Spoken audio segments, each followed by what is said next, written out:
Mtazamaji, tukisalia katika taarifa za seneti ni kwamba maseneta wameapa kutetea uhuru wa wanahabari humu nchini.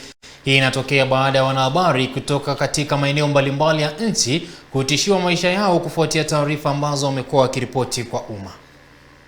I think as leaders we need to protect freedom of speech in our counties, because if a governor can actually wake up and threaten anybody that comments about them, it's unacceptable in all those counties. Mr. Speaker. And I want to agree with my colleagues in conclusion, Mr. Speaker, sir, that most of these journalists are rather cover national news than county news.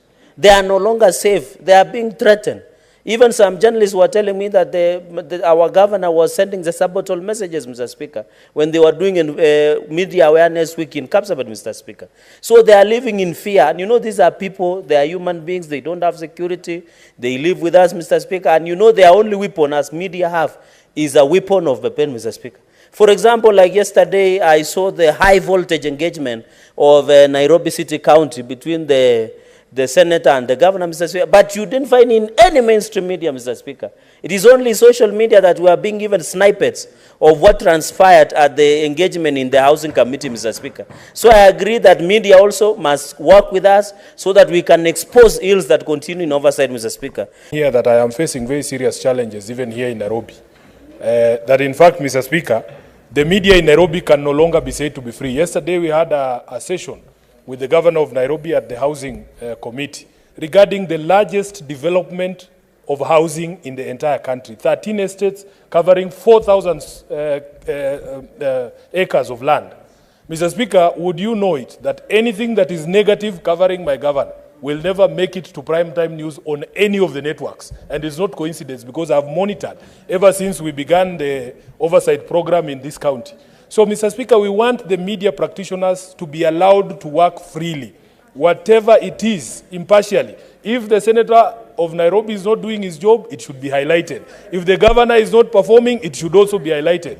You cannot just nitpick stories, Mr. Speaker, and they are being put under conditions where if they don't toe the line, you can see what is happening in Bomet. People are being attacked, Mr. Speaker. So we will stand up for the freedom of the media, but the media must meet us halfway in defending the independence of this great institution. I thank you, Mr. Speaker. And the Media Council of Kenya, Mr. Speaker, will come to the Senate when this presentation is being made so that we can have the statistics of the number of journalists who serve in our various counties that have been attacked on account of simply doing their work, Mr. Speaker. The governors who send goons, Mr. Speaker, to attack these journalists because they have refused to sing their tune, Mr. Speaker, must be named and censured in this House, Mr. Speaker. By the reporters on the ground and even by themselves here in Nairobi, so that when information comes from the grassroots, it must be aired from Nairobi. What happens in between, money is exchanged and whatnot, and a very important piece of information dies, Mr. Speaker.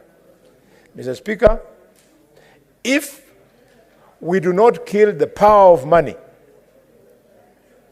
if we do not kill the power of violence, then our oversight responsibility will die. It was insecurity. Wakili Sigei corrected.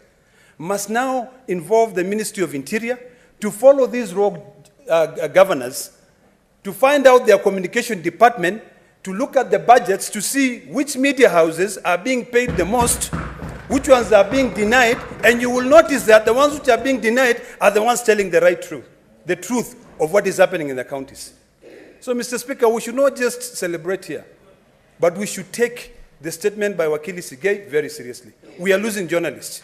The distinguished senator from Meru, not from Meru, from Tharaka, has indicated clearly that there's a journalist who was killed. If we don't speak for them, who will speak for these young people? It's about time that we play our role clearly, we stand firm, because this is a very powerful house, Mr. Speaker. You know, people don't realize how much power a senator has. We are the ones who send the money to the governors. Who says that we cannot all conspire and decide we are not sending any money to them? Of this house, because we continue that way, there is no use of having governors in counties. In fact, Nakuru County are saying it's better they stay without a governor than having Governor Susan Keheka. And I'm not ashamed to say this.